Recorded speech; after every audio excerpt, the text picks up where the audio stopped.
Era el verano de 1959 en Lushan, una retirada de montaña que debería haber ofrecido un respiro del calor sofocante y de la crisis económica que ya asfixiaba a la República Popular. En cambio, se había transformado en un calabozo de cristal.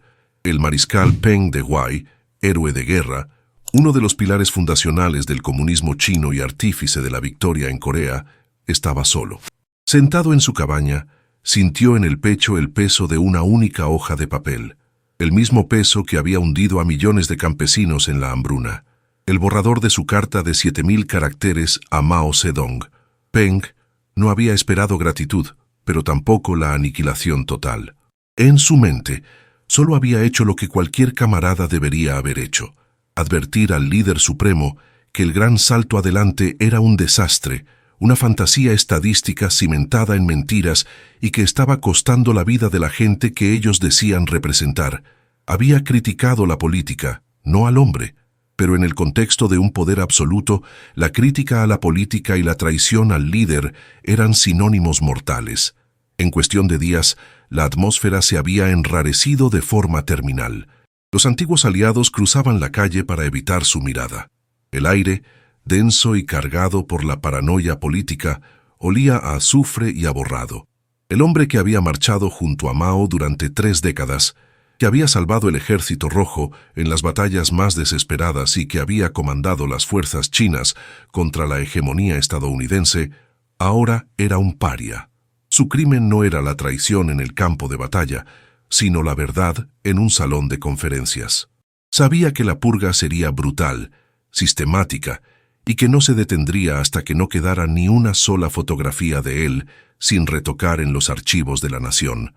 Lo que no sabía era que el proceso de su aniquilación política y personal se extendería por 15 años de infierno, hasta que su nombre fuera tan incómodo que la propia historia intentaría tragarlo. Para entender cómo el mejor general de un régimen puede convertirse en su enemigo más odiado, y para comprender las implacables dinámicas del poder absoluto que definen la historia, suscríbete y acompáñanos en este análisis. El mariscal Peng Dehuai no era un hombre nacido para la burocracia palaciega, sino forjado en el barro y la pólvora de la guerra civil. Su historia era la historia del Partido Comunista Chino. Nacido en 1898, en una provincia de Hunan que compartía con el mismísimo Mao, Peng ascendió desde los rangos más bajos del ejército nacionalista antes de desertar a la causa comunista en 1928, convencido de que solo la revolución podría liberar a China de su miseria feudal. Su lealtad no era hacia un hombre, sino hacia una ideología pragmática y un concepto de justicia social. Sin embargo, en el juego de tronos del comunismo chino, la lealtad a la ideología era una moneda sin valor si no estaba respaldada por la lealtad personal al líder. Durante las décadas de lucha, Peng Dehuai se distinguió como el general más confiable, el más audaz y crucialmente el único que podía enfrentarse a Mao sin ser inmediatamente castigado. Eran, en muchos sentidos, polos opuestos. Mao era el estratega poético, el ideólogo soñador, pero a menudo desconectado de la realidad logística y militar del campo de batalla.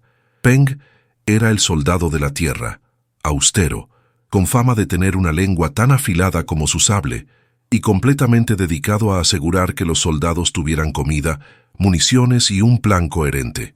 Esta combinación funcionó de manera simbiótica durante la larga marcha. Peng protegió físicamente a Mao, permitiéndole sobrevivir a los asedios y purgas internas. Fue, de hecho, la roca militar sobre la que se construyó el Ejército Rojo. El punto culminante de su carrera militar y tal vez el inicio de su inevitable caída llegó tras la fundación de la República Popular en 1949, cuando el Ejército de las Naciones Unidas, liderado por Estados Unidos, cruzó el paralelo 38 en Corea. Amenazando la frontera china, Mao se enfrentó a una decisión existencial: intervenir y arriesgar una guerra total con la primera potencia mundial o permitir que un gobierno pro-occidental se estableciera en su puerta. Muchos, incluyendo Zhou Enlai, dudaban, pero fue Peng Dehuai quien, tras ser nombrado comandante en jefe de los voluntarios del pueblo chino, demostró la viabilidad de la intervención. En las heladas montañas coreanas, Peng reorganizó fuerzas mal equipadas y logró empujar a las tropas de la ONU de vuelta, estabilizando la península y dándole a la nueva China un prestigio internacional incalculable.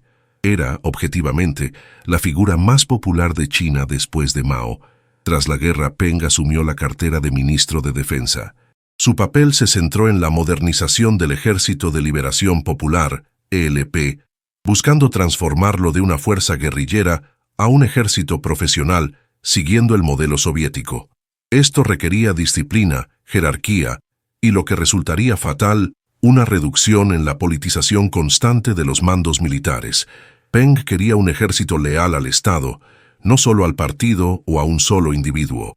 Esta visión profesional chocó frontalmente con la ideología maoísta de la guerra popular, que priorizaba la pureza ideológica sobre la capacidad técnica. Mientras Peng se preocupaba por tanques y aviones, Mao estaba sembrando las semillas de la revolución cultural y la hiperpolitización de la sociedad. La grieta entre el pragmatismo militar de Peng y el idealismo utópico de Mao crecía, pero todavía estaba oculta bajo la capa de décadas de camaradería y victorias compartidas. Sin embargo, para 1958, el idealismo maoísta se había transformado en delirio estadístico, llevando a China al borde del precipicio con una política llamada el Gran Salto Adelante, y Peng, el soldado leal, no pudo guardar silencio. La década de 1950 fue testigo de la transformación acelerada de China, pero también de la consolidación total de la paranoia alrededor del poder central. La amistad personal que había unido a Mao y Peng durante la épica militar se desintegró ante la realidad del gobierno civil. El ejército, bajo la dirección de Peng como ministro de Defensa, había comenzado a exigir estructuras formales, rangos militares y respeto por la pericia técnica. Peng estaba convencido de que la nueva China necesitaba estabilidad institucional para sobrevivir. Mao, por su parte, veía cualquier intento de formalización como una traición al espíritu revolucionario, y peor aún, como la creación de una casta burocrática y militar que eventualmente podría desafiar su autoridad ideológica. El punto de inflexión fue la implementación del Gran Salto Adelante en 1958. Mao, buscando superar a Occidente en producción de acero y cosechas en tiempo récord, desató una campaña de industrialización y colectivización forzosa. La retórica era grandiosa, la realidad era catastrófica. Las comunas agrícolas, presionadas por funcionarios locales que temían reportar malas noticias al partido, inventaban cifras astronómicas de producción. Se falsificaban cosechas, se fundían herramientas agrícolas en hornos improvisados de mala calidad para producir acero inútil, y la mano de obra se desviaba masivamente de los campos de cultivo a proyectos de ingeniería absurdos. Las reservas de grano se consumían en banquetes propagandísticos que celebraban cosechas que nunca existieron. El resultado fue la peor hambruna registrada en la historia de la humanidad, cobrándose decenas de millones de vidas. Peng Dehuai, un hombre de campo que había conservado su conexión con la realidad rural, fue uno de los primeros altos dirigentes en entender la magnitud del desastre.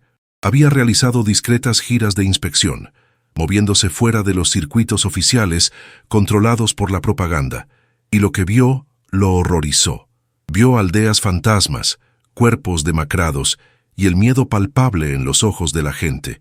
El mariscal, que había guiado a sus tropas a través de las peores penurias, no podía conciliar la teoría del socialismo con el genocidio por ineficiencia que se estaba perpetrando. Para la conferencia de Lushan, en julio de 1959, el ambiente era tenso. El propósito oficial era hacer ajustes menores al Gran Salto Adelante.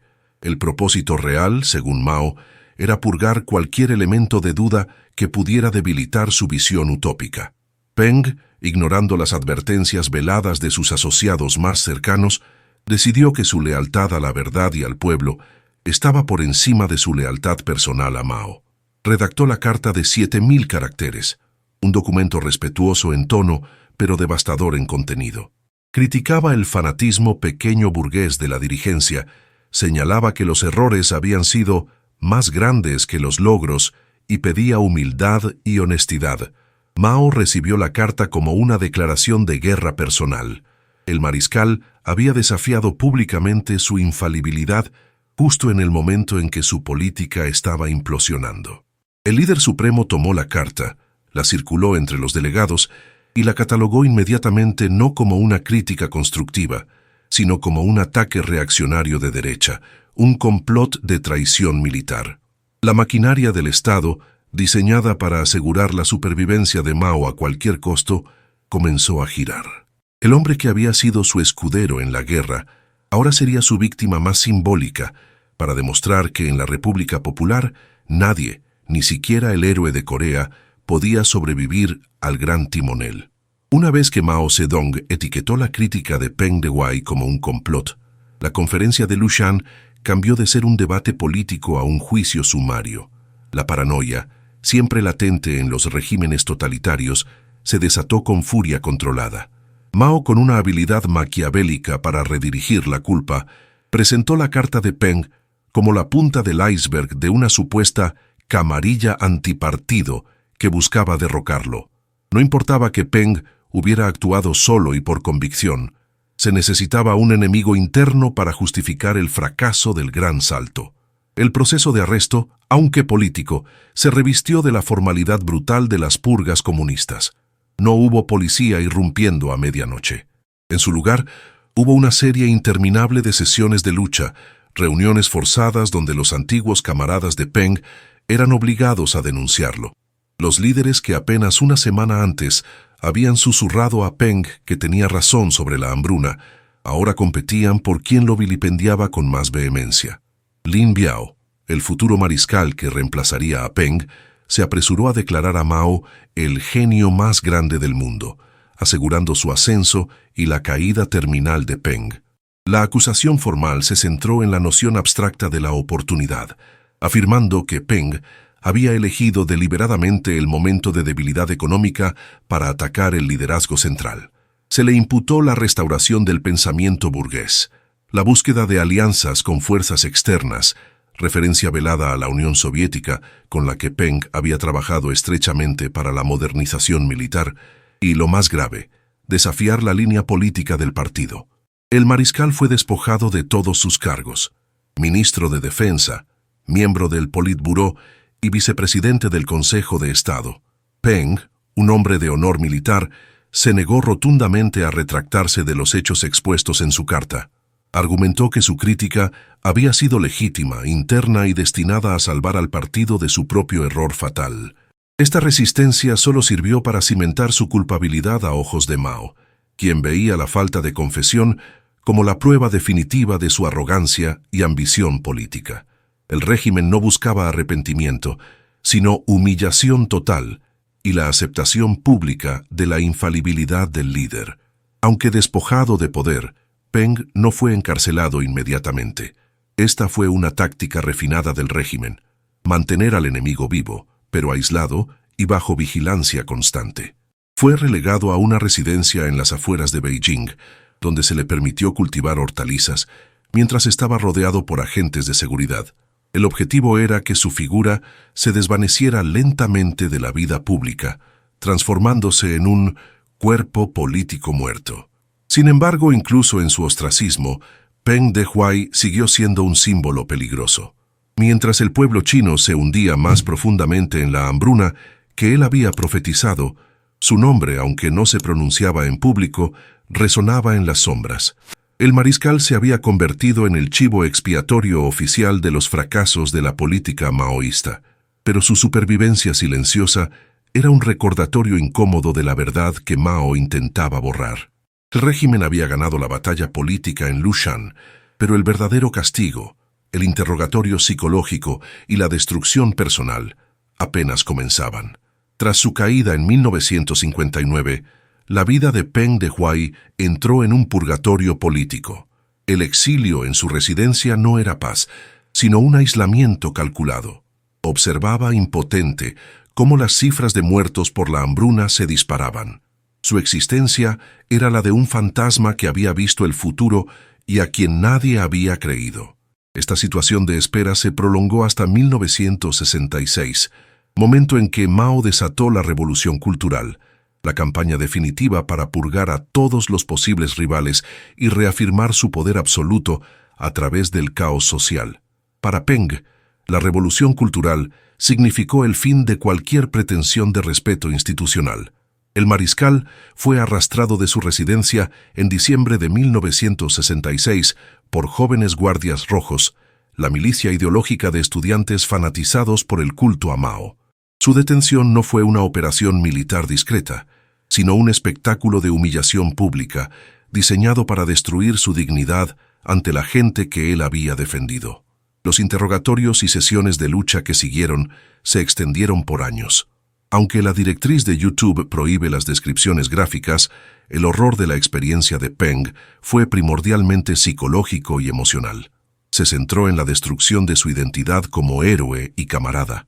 Fue sometido a maratónicas sesiones de crítica, donde cientos de personas, incluyendo exsubordinados forzados, le gritaban acusaciones durante horas.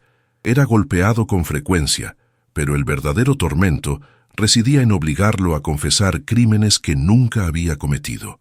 El enfoque del interrogatorio se dirigía a construir una narrativa de traición de largo aliento. Los guardias rojos y los investigadores del partido lo obligaban a escribir confesiones detalladas sobre su supuesta conspiración contrarrevolucionaria de 1959, buscando vínculos inexistentes con Liu Shaoqi y otros líderes purgados. Peng se mantuvo firme en su negativa a admitir que su crítica al Gran Salto había sido un intento de golpe. Se defendía con una lógica sencilla. Había criticado errores económicos. No había conspirado políticamente. Su resistencia obstinada enfureció a sus captores. En un momento, fue golpeado con tanta severidad que se rompieron varias costillas. A pesar del dolor físico, el mariscal se negó a firmar cualquier documento que contuviera falsedades históricas o que difamara a otros camaradas. El objetivo de estas torturas psicológicas no era obtener información, sino forzar el borrado de su propia verdad histórica. Querían que Peng Dehuai se convirtiera en un cómplice activo de su propia difamación, dejando un registro escrito para la posteridad que validara la narrativa del partido sobre su traición. Mientras tanto, en las calles, su imagen era atacada con carteles, y su nombre se mencionaba como sinónimo de derechista reaccionario, el enemigo perfecto para galvanizar la furia ciega de la revolución cultural. La lealtad que había mostrado a China en el campo de batalla se había convertido, irónicamente, en el arma utilizada para su destrucción en la celda. Pero la historia no está escrita solo por los vencedores de un momento. El legado de Peng Dehuai, más que el de muchos otros purgados, plantea una pregunta fundamental sobre la responsabilidad del individuo frente al poder absoluto. ¿Crees que la historia finalmente juzgó con justicia a este personaje o sigue siendo una víctima silenciada por el peso de la propaganda? Dímelo en los comentarios, porque recordar a los caídos es la única forma de garantizar que sus advertencias no se pierdan. El juicio de Peng Dehuai, si es que se le puede llamar así, fue el clímax de esta campaña de aniquilación psicológica, un puro teatro político diseñado para legitimizar la purga ante el ojo público y el aparato del partido. En la cúspide de la revolución cultural, las garantías legales eran inexistentes. Los procedimientos judiciales tradicionales habían sido reemplazados por los comités revolucionarios y los grupos especiales de investigación, operando bajo las órdenes directas del Grupo Central de la Revolución Cultural, liderado por Jiang Qing, la esposa de Mao, y Lin Biao.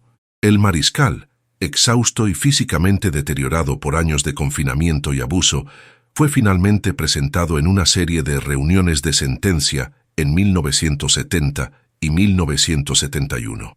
Estas no eran audiencias para determinar su culpabilidad. La culpabilidad ya estaba presupuesta por Mao. Eran actos de autoafirmación del poder. El proceso legal se basó enteramente en las confesiones coaccionadas y las acusaciones forzadas de antiguos colaboradores. No se presentaron pruebas materiales de una conspiración real, solo interpretaciones ideológicas de la Carta de 1959. Las acusaciones formales, redactadas por un grupo especial del partido bajo la supervisión de Zhou Enlai, quien, como muchos, tuvo que sacrificar a Peng para salvarse a sí mismo, eran monumentos a la hipocresía política. Se le acusó de ser un agente de espionaje, sin especificar para quién, de intentar una rebelión militar en Lushan y de mantener lazos ilícitos con potencias extranjeras. La condena se centró no solo en sus críticas de 1959, sino que se extendió retroactivamente para reinterpretar todas sus acciones militares como evidencia de una deslealtad latente. Incluso sus heroicas campañas durante la Guerra de Corea fueron analizadas bajo la lupa de la línea derechista. Peng Dehuai, a pesar de su condición, utilizó el poco aliento que le quedaba para defenderse, a veces interrumpiendo las lecturas de sus cargos con gritos de protesta y argumentos fácticos sobre la hambruna. Pero su voz era silenciada por el rugido orquestado de los asistentes, en su mayoría guardias rojos, que veían en el mariscal el epítome de la vieja guardia que debía ser destruida. El veredicto era inevitable. Fue declarado culpable de todos los cargos, clasificado como un criminal histórico e imperdonable, y condenado a cadena perpetua. La falta de un juicio formal y justo sirvió para un propósito crucial del régimen: borrar cualquier registro de que un alto dirigente se había opuesto a la locura del Gran Salto. Si se hubiera permitido un proceso legal, aunque manipulado, la crítica de Peng se habría escuchado y registrado. Al someterlo a la justicia revolucionaria, el partido podía controlar el relato completo, transformando a un crítico honesto en un traidor confeso. El castigo no terminó con la sentencia. El mariscal, ya un anciano enfermo y maltratado, fue enviado a la prisión de Xincheng, el lugar de confinamiento de los enemigos políticos de más alto nivel, donde las condiciones eran rigurosas y la soledad absoluta. Su salud se deterioró rápidamente. A pesar de los informes médicos que señalaban dolencias graves, incluyendo cáncer, la Junta de Investigación Especial del partido retrasó sistemáticamente su tratamiento adecuado. El objetivo era claro: dejar que el tiempo y la miseria hicieran el trabajo que una bala rápida habría terminado. El mariscal Peng Dehuai, el soldado que había salvado a la República Popular de la derrota, estaba siendo lentamente ejecutado por el sistema que él mismo había ayudado a construir. La ejecución del mariscal Peng Dehuai no fue un evento súbito y dramático frente a un pelotón de fusilamiento. Fue un proceso de desintegración calculado, una muerte lenta administrada por el abandono institucional y la negligencia médica controlada. Tras su condena, la prisión de Xincheng se convirtió en el escenario final de su martirio. Su estado de salud, ya precario por el abuso físico y psicológico de los interrogatorios, se agravó sin remedio. Hacia 1973, los reportes médicos confirmaron que Peng sufría de cáncer rectal avanzado. Los investigadores del partido debatieron si permitirle un tratamiento digno, no por humanidad, sino por la conveniencia política de que no muriera bajo custodia sin haber completado su confesión. Finalmente, se decidió que mientras estuviera vivo, podría ser útil para las purgas internas. Fue trasladado a un hospital militar, pero incluso allí, su tratamiento estaba supeditado a la aprobación política, y las condiciones de su encarcelamiento persistieron. Sus carceleros tenían órdenes estrictas de no permitirle hablar con nadie, ni siquiera con el personal médico, a menos que fuera en presencia de un guardia. La agonía de Peng se extendió durante meses. El mariscal, que había comandado ejércitos de millones de hombres y tomado decisiones que definieron el destino de la nación, moría ahora en absoluta soledad, encadenado a una cama de hospital. No se le permitió ver a su esposa, Pu Hangxiu, quien también había sido humillada y purgada por asociación, ni a ningún otro familiar o amigo. El aislamiento garantizaba que las últimas palabras del mariscal no fueran una retractación o una denuncia de su calvario, sino un silencio oficial. Finalmente, el 29 de noviembre de 1974, Peng Dehuai sucumbió al cáncer. Las circunstancias de su muerte fueron manejadas con la misma meticulosidad que su purga. No se hizo ningún anuncio público. El cuerpo fue incinerado de inmediato bajo un nombre falso, Wang Chuan. Las cenizas fueron etiquetadas bajo esta identidad ficticia y se mantuvieron en un depósito seguro, lejos de cualquier homenaje o peregrinación. El objetivo era que el héroe de Corea desapareciera como si nunca hubiera existido, borrando incluso sus restos físicos. Esta ejecución diferida, este asesinato por omisión dentro de un hospital, es un testimonio escalofriante de la naturaleza del poder absoluto. No solo se trataba de eliminar a un enemigo, sino de deshumanizarlo hasta el último aliento. La muerte de Peng en 1974 ocurrió mientras Mao Zedong todavía estaba vivo, asegurando que el gran timonel nunca tendría que enfrentar al hombre al que había traicionado.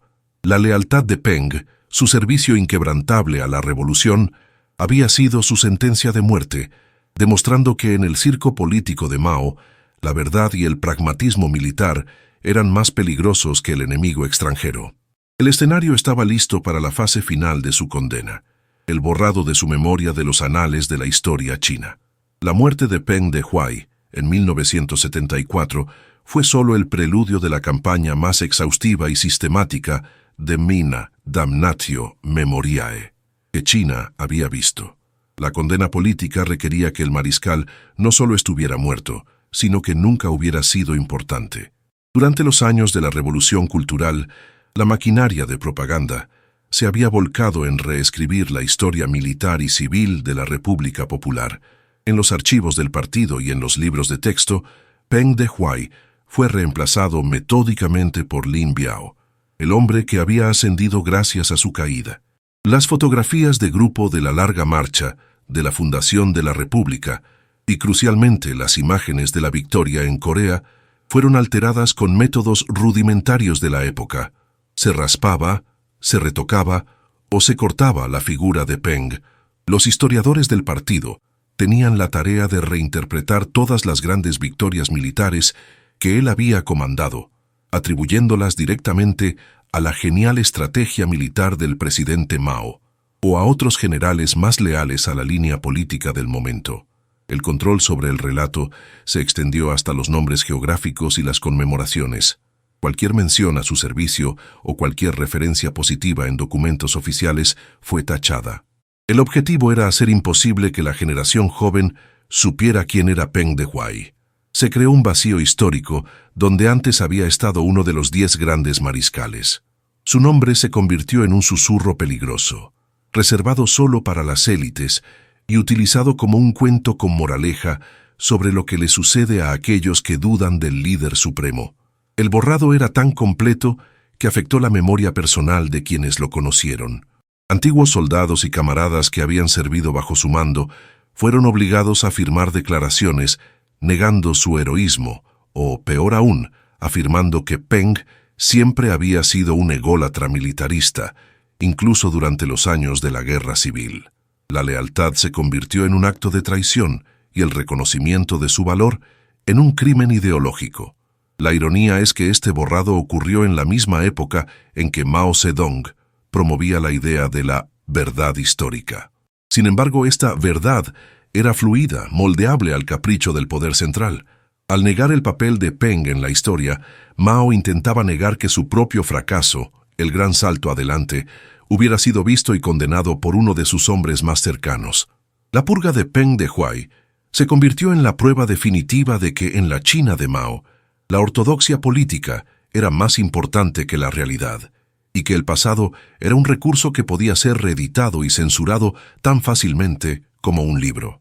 No sería hasta después de la muerte de Mao y la caída de la Banda de los Cuatro, casi una década después de su muerte, que el proceso de su rehabilitación comenzaría lentamente, un proceso que revelaría la magnitud de la manipulación histórica y daría paso al veredicto histórico final sobre su vida y su condena. La rehabilitación de Peng Dehuai solo pudo comenzar con la desaparición de la fuente de la paranoia. Tras la muerte de Mao Zedong en 1976 y el ascenso de Deng Xiaoping, el Partido Comunista se enfrentó a la monumental tarea de restaurar la credibilidad institucional y corregir los excesos de la revolución cultural y el gran salto adelante. Peng se convirtió en la figura central de esta rectificación histórica. En 1978, el Comité Central del Partido Comunista, bajo el liderazgo de Deng, celebró una ceremonia formal para rehabilitar póstumamente al mariscal. Se reconoció oficialmente que la Carta de Lushan de 1959 no era una conspiración contrarrevolucionaria, sino una crítica honesta y constructiva que buscaba advertir al partido sobre los errores del Gran Salto. Todos los cargos formulados contra él en 1959, 1962 y 1967 fueron declarados nulos y sin efecto. Se retiraron las acusaciones de agente espía y cómplice derechista. Se reconoció que Peng había sido víctima de una injusticia atroz y que su crítica había estado fundamentalmente respaldada por la verdad objetiva de la situación económica del país. El veredicto histórico moderno es unánime. Peng Dehuai fue, de hecho, el único líder de alto rango con la valentía y la integridad para oponerse a la fantasía catastrófica de Mao. Su caída no fue el resultado de una conspiración, sino la consecuencia directa de un régimen que castigaba la verdad y premiaba la adulación ciega. El mariscal no fue un traidor, fue un pragmático militar y un defensor del pueblo que pagó el precio máximo por priorizar la realidad sobre la ideología utópica. La ironía final es que su visión para China, un ejército profesional y una economía basada en realidades fácticas, fue precisamente el camino que Deng Xiaoping tomó para sacar al país de la ruina económica post-Mao. El hombre que fue purgado por ser un derechista se convirtió póstumamente en el precursor involuntario de la reforma económica china. Hoy, Peng Dehuai ha sido restaurado en el panteón de los héroes revolucionarios de China. Se han corregido los archivos, se han reimpreso las fotografías y se ha reconocido su papel crucial en la larga marcha y la guerra de Corea. Sin embargo, su historia permanece como una cicatriz fundamental en la memoria del partido, el ejemplo de cómo la paranoia de un solo hombre puede diezmar a sus aliados más leales y sumir a una nación en el caos. El caso de Peng Dehuai no es solo una tragedia personal, sino una advertencia universal sobre los sistemas de poder que destruyen a aquellos que dicen la verdad. Su legado nos obliga a mirar críticamente la historia, a buscar las figuras borradas de las fotografías y a recordar los nombres de aquellos que fueron castigados por su honestidad. Recordar es la única forma de evitar que la maquinaria del borrado histórico se active de nuevo y que estas atrocidades se repitan. Si valoras este tipo de análisis histórico que busca desenterrar las verdades incómodas del pasado, suscríbete a nuestro canal y forma parte de esta labor educativa.